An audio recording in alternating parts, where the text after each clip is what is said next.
And అందరికీ ఇవాళ kofta curry చూపిస్తాను. Veg kofta curry. దానికి కావాల్సిన ఇంగ్రీడియంట్స్: క్యాబేజీ ½ కేజీ తీసుకున్నాను, క్యారెట్ వచ్చేసి 2 తీసుకున్నాను, పెరుగు సగం కప్ తీసుకున్నాను, మైదా 1 కప్ తీసుకున్నాను, కొత్తిమీర కరివేపాకు 1 కప్ తీసుకున్నాను, కార్న్ఫ్లోర్ 1 కప్ తీసుకున్నాను, ఆనియన్ పచ్చిమిర్చి టమాటా ఒక 3 టమాటాలు, 3 ఆనియన్స్ మీడియం సైజు, 4 పచ్చిమిర్చి తీసుకున్నాను, హోల్ గరం మసాలా తీసుకున్నాను. ఇవన్నీ కావాలి. ఇప్పుడు తయారు చేసే విధానం: ఇదంతా ఒక గిన్నెలోకి తీసుకుంటున్నాను, బేసన్లోకి.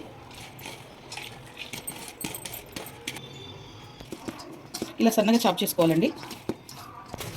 ఇప్పుడు దీంట్లో సగం చెంచా అల్లం వెల్లిపాయ పేస్ట్ వేసుకుంటున్నానండి, 2 చెంచాల సాల్ట్ వేసుకుంటున్నాను. ఇది కారం చాలా ఉందండి, అందుకే 1 చెంచా వేసుకుంటున్నాను, ఎక్కువ వేసుకుంటలేను. పసుపు వచ్చేసి సగం చెంచా వేసుకుంటున్నాను. ధనియాల పొడి 1 స్పూను, గరం మసాలా 1 స్పూను. ఇవన్నీ కలుపుకోవాలి. ఓకేనండి. దీంట్లోనే కొంచెం కొత్తిమీర కరివేపాకు తీసుకుంటున్నాను. ఈ వీడియో కొంచెం లేట్ అయిందండి, ఎందుకంటే మా పాప మెచ్యూర్ అయింది. కార్న్ఫ్లోర్ వేసుకుంటున్నాను. వేసుకున్నానండి. ఇప్పుడు 1 కప్పు మైదా వేసుకుంటున్నాను. ఇలా బాగా తీసుకోవాలండి. ఓకేనండి. కడాయి పెట్టుకొని ఆయిల్ పోసుకుంటున్నాను.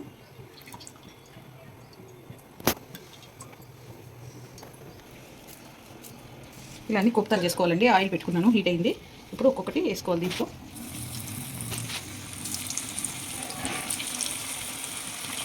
మీడియం.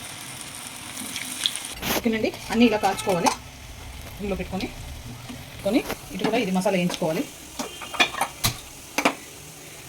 1 పావు నూనె పోసుకుంటున్నాను.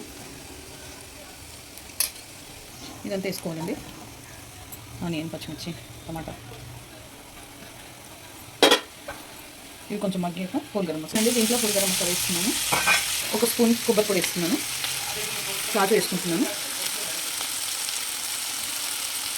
వేసుకొని కలుపుకోవాలి. ఇది అయిపోయింది. ఇక దించుకుంటున్నాను. కొంచెం చల్లగా అయినాక మిక్స్ చేసుకోవాలి. ఇలా మెత్తగా పేస్ట్ చేసుకోవాలండి. ఇప్పుడు కడాయి పెట్టుకున్నాను.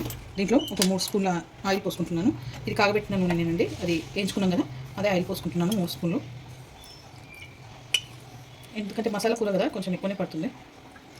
కొంచెం హోల్ గరం మసాలా వేసుకుంటున్నాను. సాజీరా, 2 ఇలాచి, ఒక 3 లవంగాలు, కొంచెం దాల్చిన చెక్క, 2 బిర్యానీ. ఇప్పుడు ఇది పేస్ట్ చేసుకుంటున్నాను. వేసుకున్నది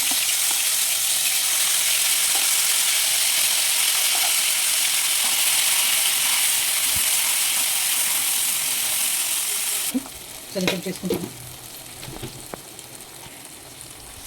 సాల్ట్ 2 స్పూన్లు, పసుపు సగం స్పూను, కారం వచ్చేసి 2 స్పూన్లు వేసుకుంటున్నాను. ఇదంతా వేసి బాగా కలుపుకోవాలి. ఇప్పుడు దీంట్లోనే కొత్తిమీర కరివేపాకు సన్నగా కోసుకుంటుంది కదండి, అది వేసేసుకోవాలి. వేసుకొని బాగా కలుపుకోవాలి. ఇది కూడా పెరుగు ఉంది కదండి, పెరుగు వేసేసుకోవాలి.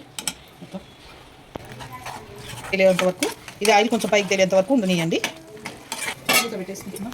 ఇదిగోండి, ఇలా ఆయిల్ అంతా పైకి తేలింది కదండి. ఇప్పుడు కొన్ని వాటర్ పోసుకోవాలి దీంట్లో.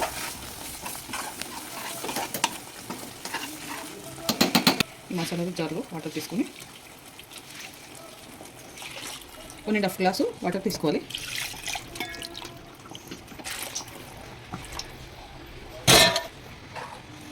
గ్లాస్ వాటర్ తీసుకున్నాను. ఇప్పుడు మూత పెట్టుకోవాలండి. కొంచెం పొంగు వచ్చినాక అప్పుడు అవి వేసేసుకోవాలి. పొంగు వచ్చింది. ఇప్పుడు దీంట్లో అన్నీ ఇవి కోప్తాలు వేసుకోవాలి.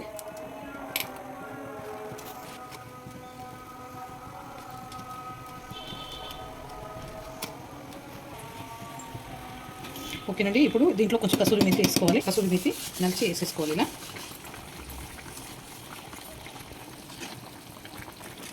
ఓకేనండి. ఇలా దగ్గర పడింది. కోప్తాస్ కూడా ఉడికిపోయాయి కొంచెం. ఇప్పుడు దీంట్లో లాస్ట్కి నిమ్మరసం పోసుకోవాలి.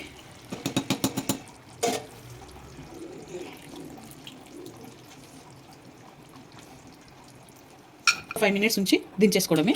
కోప్తా కర్రీ రెడీ అయిపోయింది. Veg kofta curry. ఈ వీడియో కనుక నచ్చితే లైక్ చేయండి, షేర్ చేయండి, కామెంట్ చేయండి, సబ్స్క్రైబ్ చేయండి. చాలా బాగుంటుంది. ఇది రోటీస్లో కానీ, పూరీలో కానీ, బగార్ రైస్లో కానీ, వైట్ రైస్లో కానీ అన్నింటిలో బాగుంటుంది. మీరు కూడా ట్రై చేయండి. ఎలా వచ్చిందో కామెంట్ చేయండి.